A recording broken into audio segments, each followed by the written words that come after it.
নমস্কার।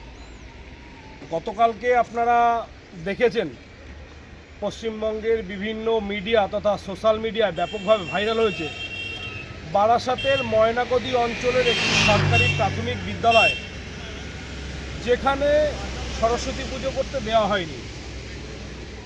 এই বিষয়টা আপনারা জানেন যে গত বছরেও ওই স্কুলে হিন্দু ছাত্রছাত্রীদের সংখ্যা থাকার ফলে আমরা দাবি করেছিলাম সেই স্কুলে সরস্বতী পুজো হোক, এবং আমাদের বিভিন্ন সনাতনী ভাইয়েরাও ওই স্কুলের ছাত্রছাত্রীদের ডাকে সাড়া দিয়ে আমরা তাদের পাশে ছিলাম এবং তাদেরকে কথা দিয়েছিলাম এই বছর যাতে সেই স্কুলে সরস্বতী পুজো হয় তার জন্য আমরা সনাতনী যোদ্ধারা সব রকমের সহযোগিতা করব এবং ওই স্কুলের ক্ষুদে ছাত্রছাত্রীদের পাশে থাকব।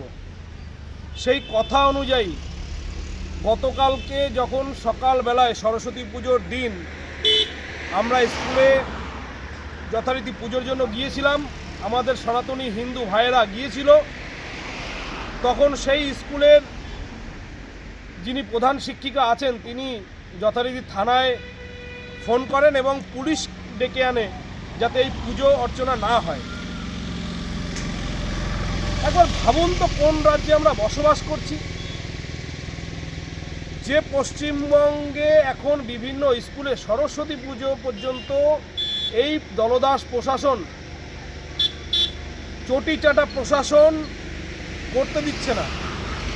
আপনারা একবার ভাবুন, আর কিছুই বলার নেই, একবার ভাবুন আজকে পশ্চিমবঙ্গের মাটিতে যে মাটি ভগবান শ্রী রামকৃষ্ণদেবের মাটি, যে মাটি স্বামী বিবেকানন্দর মাটি, যে মাটি নেতাজি সুভাষচন্দ্রের মাটি, যে মাটি শ্যামাপ্রসাদ মুখার্জির জন্ম মাটি, সেই মাটিতে পশ্চিমবঙ্গের স্কুলে সরস্বতী পুজো বন্ধ করে দেওয়া হচ্ছে। ভাবতে পারছেন আগামী দিন কোন সময় আসতে চলেছে? তাই সকল সনাতনীদের কাছে একটাই অনুরোধ, আর ঘরে বসে থাকার সময় নেই, রাস্তায় নামুন, সনাতনী যোদ্ধাদের পাশে দাঁড়ান, সনাতনী সমাজের পাশে দাঁড়ান।